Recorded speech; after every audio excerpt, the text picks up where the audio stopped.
સ્વામિત્રણ જય સોમનાથ. ઓમ નમઃ શિવાય. પ્રિય મિત્રો, તમારો દિવસ શુભ રહે, મંગલમય રહે એવી શુભકામના હું બિલીમરાથી જોગીભાઈ વ્યાસ આપ સૌનું આપણે જોઈશું હાર્દિક સ્વાગત કરું છું. મિત્રો, આજ રોજ જોઈશું આજનું શુભ પંચાંગ. આજે તારીખ છે 16/4/2026 ને ગુરુવાર, ચૈત્રવદ 14 તિથિ છે. આજે પંચમ છે. આજે ભગવાન શંકરના મંદિરે જઈને પીપળાની ફરતે દૂધ જવ અને પાણી ચડાવી દો અને ચોખ્ખું પાણી મહાદેવને ચડાવી દો. આજના દિવસે આટલું ચોક્કસ કરી લેજો. આજે જે બાળકનો જન્મ થાય છે એની તિથિ ગણાય છે 14. આ 14 તિથિ આજે રાત્રે 8:13 પૂર્ણ થઈ જાય ત્યાર પછી જે બાળકનો જન્મ થાય એની અમાસ તિથિ ગણાશે. અમાસનો વ્રત ઉપવાસ વગેરે બધું આવતીકાલે કરવાનું રહેશે. આજે જે બાળકનો જન્મ થાય છે નક્ષત્ર ગણાય છે ઉત્તરા ભાદ્રપદ નક્ષત્ર. આજે બપોરે 2 વાગે પૂર્ણ થઈ જાય ત્યાર પછી જે બાળકનો જન્મ થાય એનો રેવતી નક્ષત્ર ગણાશે. આજે જે બાળકનો જન્મ થાય છે એનો યોગ ગણાય છે ઇન્દ્ર યોગ. આજે સવારે 10:38 પૂર્ણ થઈ જાય ત્યાર પછી જે બાળકનો જન્મ થાય વૈધૃત યોગ ગણાશે. આજે જે બાળકનો જન્મ થાય છે વૈધૃત યોગ, એ લોકોએ ખાસ કરીને એની પૂજા કરાવી લેવી, કારણ કે વૈધૃત યોગ દરિદ્રતા આપતો હોય છે.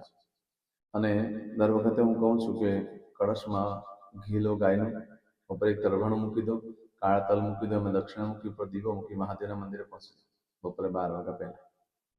અને ત્યાં કળશ હાથમાં રાખીને ભગવાનને કહેવાનું કે હે પ્રભુ, મારું મારા પરિવારનું રક્ષણ કરજો, મારું મારા પરિવારના સદસ્ય બધાનું આરોગ્ય સારું રહે એવું કરજો અને મારી દુઃખ દરિદ્રતા દૂર કરજો. આટલું ચોક્કસ કરી લેવું બપોરે 12 પહેલા. જે લોકો કરેલું હોય આગળ તે નહીં કરશે ચાલશે, બાકી જેને ન કરી હોય જીવનમાં કરી લેજો.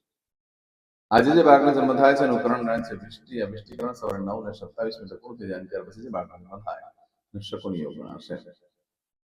આજે જે બાળકનો જન્મ થાય છે ને રાશિ ગણાય છે મીન. મીન રાશિનો અક્ષર આવે છે દ. મીન રાશિનો સ્વામી ગુરુ ગણાય છે. મિત્રો, આ મીન રાશિ આજે આખા દેશમાં કોઈ પણ બાળકનો જન્મ થાય બધાની રાશિ ગણાશે. આ મીન રાશિ 17 તારીખે બપોરે 12:03 પૂર્ણ થાય છે. એટલે ત્યાં સુધી જે બાળકોનો જન્મ થાય બધાની રાશિ મીન ગણાશે. આ રાશિ તિથિ નક્ષત્ર કરણનું બહુ જ મહત્વ છે. એમાં જેનો પણ જન્મ હોય ચોક્કસ પ્રમાણ પૂજા વિધિ કરેલો જીવન સરળ બની જશે. આજે જે કોઈ મારા સબસ્ક્રાઇબ મિત્ર મારા ઘર પરિવારમાંથી કોઈ પણ સદસ્યની વર્ષગાંઠ છે, મેરેજ એનિવર્સરી છે, એ બધાને મારી ઘણી ઘણી શુભકામના. તમારા જીવનમાં ખૂબ પ્રગતિનો થાય. ભગવાન શંકર તમારી બધી મનોકામના પૂર્ણ કરે. આજે સવારમાં ઉઠી આજનું શુકન કરી લો. શુકન કરીને દિવસની શરૂઆત કરશો તો આખું વર્ષ તમારું સુંદર રીતે વ્યતીત થશે. આજે જે કોઈ મારા સબસ્ક્રાઇબ મિત્ર મારા ઘર પરિવારમાંથી કોઈ પણ સદસ્ય કોઈ ઇન્ટરવ્યુ આપવા જઈ રહ્યા છે, કોઈ નવો નોકરી ધંધો ચાલુ કરવા જરૂરી છે, કોઈ પરીક્ષા આપવા જરૂરી છે, કોઈ યાત્રા પ્રવાસ માટે, કોઈ વિદેશ માટે, કોઈ ઓપરેશન માટે જરૂરી છે, આજે કોઈને ડિલિવરી હોય, કોઈની સગાઈ, કોઈની છઠ્ઠીની પૂજા હોય, આજના દિવસે કોઈ ખાસ કરીને કઈ મોટી વસ્તુની ખરીદી વગેરે કરવા જઈ રહ્યા હોય તે બધાને મારી ઘણી ઘણી શુભકામના. તમારા જીવનમાં ખૂબ પ્રગતિનો થાય. ભગવાન શંકર તમારી બધી મનોકામના પૂર્ણ કરે હું સોમનાથ દાદાને પ્રાર્થના કરું છું. મિત્રો, આજના દિવસે તમે ઘરેથી નીકળો છો તે પહેલા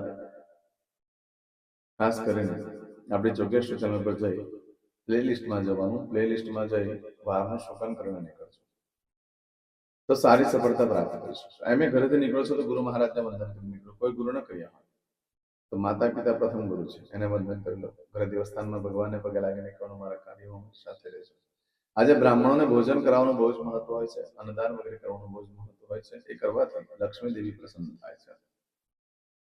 આજના દિવસે તમે કોઈ પણ કાર્ય કરવા માંગો છો તેના માટે ચોક્કસ શુભ સમય જોઈ લે. આજે સવારે 6 થી 7:30 વાગ્યા સુધીનો સમય શુભ રહેશે. સવારે 10:30 થી બપોરે 3 વાગ્યા સુધીનો સમય શુભ રહેશે. સાંજે 6 થી રાત્રે 9 વાગ્યા સુધીનો સમય શુભ રહેશે. રાત્રે 12 થી આવતીકાલે મળસ્કે 1:30 સુધીનો સમય શુભ રહેશે. આવતીકાલે મળસ્કે 3 થી સવારે 6 વાગ્યા સુધીનો સમય પણ શુભ રહેશે. આ સમયગાળા દરમિયાન તમે કોઈ કાર્ય કરો છો તેમાં સારી સફળતા પ્રાપ્ત થઈ શકે છે. પરંતુ આજનો દિવસ બિલકુલ અશુભ છે. કોઈ પણ કાર્ય કરવા માટે યોગ્ય દિવસ નથી. માટે આજે કોઈ કાર્ય કરવા જવાનું હોય તો આપણે જોગેશ્વર ચેનલ પર જઈ પ્લેલિસ્ટમાં જઈ આજનું શુકન કરીને જાઓ અને એવા કામ કરવા માટે કે જે અનિવાર્ય સંજોગ છે, જવું જ પડે એમ છે, કરવું જ પડે એમ છે. તો બાકી બને ત્યાં સુધી આજે કોઈ કાર્ય કરશો નહીં. ના નવા વસ્ત્ર ધારણ કરશો, ના કોઈ ખરીદી કરશો. આજે કરશો આજનો સંકલ્પ ચમચીમાં પાણી લેવું. અદ્યતને માસના માસોત્તમ બ્રહ્મ પવિત્ર ચૈત્ર માસે શુભે કૃષ્ણ પક્ષે ચતુર્દશીયાયામ બૃહસ્પતિવાર સંયુક્તાયામ સંકલ્પ પદે એટલે મને યુટ્યુબ પર કોમેન્ટ્સ કરી દેજો. તમારો ભગવાનને પ્રાર્થના કરી દઈશ અને તમને લાઈક મોકલી દઈશ. હવે દરેક જણા પોતાનું સાચું નામ બોલી દો. તમારું ગોત્ર ખબર હોય તો ગોત્ર બોલી દેવાનું.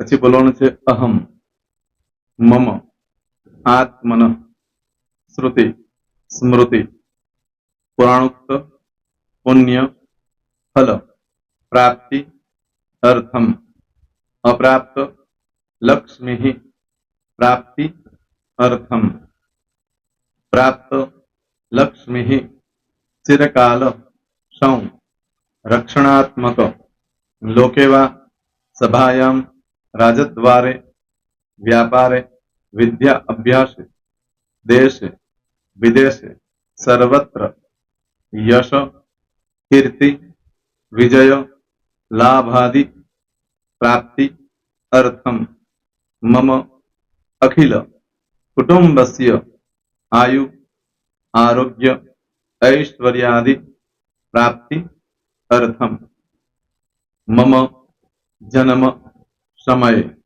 तथा च विप्र वृंदानां जन्म समय जन्म कुंडली मध्ये स्थित ग्रहः गोचर ग्रहः महादशा अंतर्दशा प्रत्यंतर्दशा तथा च योग युति दृष्टि मध्ये शुभफल प्राप्ति अर्थम भय रोग शत्रु बाधा दोष मारण तारण मंत्र तंत्र अरिष्ट दोष पीड़ा निवृत्ति अर्थम भूत प्रेत पिशाचादि द्वारा रचित अरिष्ट दोष निवृत्ति अर्थम मम सकल मनवांछित फल और તમારા મનમાં જે કઈ ઈચ્છા હોય તે બોલી જવાનું.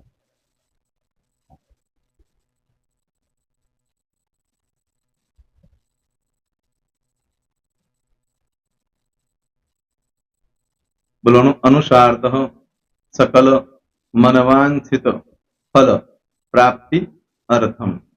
હવે જે બરકતની પૂજા વાળા છે એ લોકો તો આ બધું બોલવાનું જ હોય છે, એ લોકો માટે કોઈ સ્પેશિયલ નથી. પણ જે લોકોએ હવે જે કહું છું તે લોકોએ જ બોલવાનું, જેના લગ્ન થઈ ગયા હોય એ લોકોએ બોલવાનું છે. મમ દાંપત્ય જીવન મધ્યે સુખાકારી પ્રાપ્તિ અર્થમ પુત્ર પૌત્રાદિ સંતતિ પ્રાપ્તિ અર્થમ. આ સંતાન પ્રાપ્તિ વાળા માટે પણ આવી જાય છે. દીર્ઘ આયુ आरोग्य ऐश्वर्यादि प्राप्ति अर्थम तथा च હવે જેના લગ્ન નથી થયા તે લોકોએ બોલવાનું.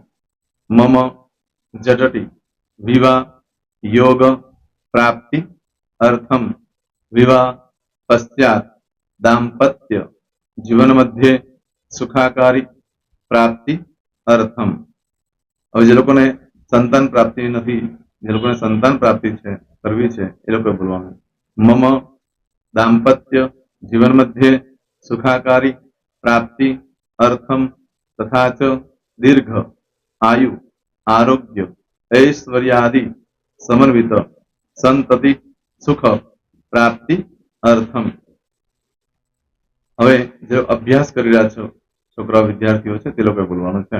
મમ વિદ્યા અભ્યાસ મધ્યે ઉત્તરો ઉત્તર પ્રગતિ उन्नति सानुकूलता पूर्वक दिव्य सफलता प्राप्ति अर्थम. और जो लोग विदेश में जवा मांगता हो के सीप में जवा मांगता हो, मतलब भारत देश ने बहार जने धंधो व्यापार करवा मांगता हो ए लोग अथवा विदेश जवा मांगता हो कायम माटे ए लोग बोलवानुं छे. मम जटटी विदेश गमन योग प्राप्ति अर्थम विदेश गमन कार्य मध्य सानुकूलता पूर्वक दिव्य सफलता प्राप्ति अर्थम. आरोग्य वाળા બોલવાનું છે, જેને આરોગ્યની પૂજા આપેલી હોય એ લોકોએ. એમ તો દરેક જણા જ બોલવાનું. બોલો મમ આયુ આરોગ્ય ऐश्वर्यादि प्राप्ति अर्थम.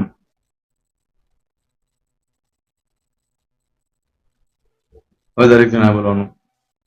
सकल मनवांछित फल प्राप्ति अर्थम अद्य दिने प्रधान देवतानां नित्य दिन अनुसारतः पूजन अर्चन कर्मणि अहम करिष्ये. પાણીવાળી થાળીમાં પાણી મૂકી દેવાનું છે. હવે તમારી બધી પૂજા જે મેં આપેલી છે એ પૂજા થઈ જાય, અથવા તો તમે રોજ પૂજા કરતા છો, મારી પાસેથી નથી લઈ ગયા, એ પૂજા થઈ જાય પછી ફરી પાછી ચમચીમાં પાણી લેવાનું. અહીંયા વિડીયોને સ્ટોપ કરી દેવાનું. પૂજા પતે એટલે પાછું આગળનું કરવાનું છે. અહીંયા વિડીયો સ્ટોપ કરી દેવાનો અને પૂજા પતે એટલે બોલવાનું છે વિષ્ણવે વિષ્ણવે વિષ્ણવે નમો નમઃ વિષ્ણુ સ્મરણા સર્વમ પરિપૂર્ણ અસ્તુ.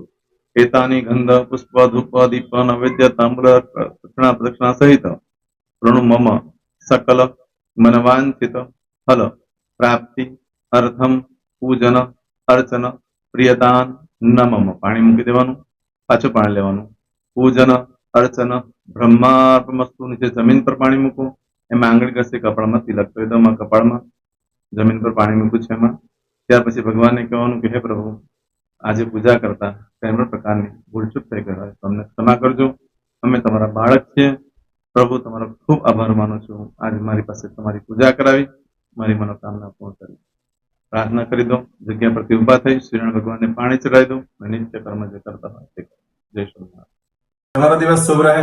તમે અને તમારો પરિવાર સુખી રહે, સંપન્ન રહે, સુરક્ષિત રહે, એ ભગવાન સોમનાથ દાદાને પ્રાર્થના. તો મિત્રો, તમે મારા વિડીયોને લાઈક ના આપી હોય તો સૌથી પહેલા લાઈક આપી દો.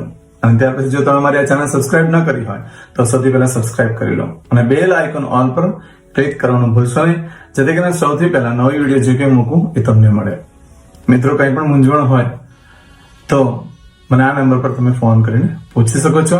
મારો મોબાઈલ નંબર છે 9825546459.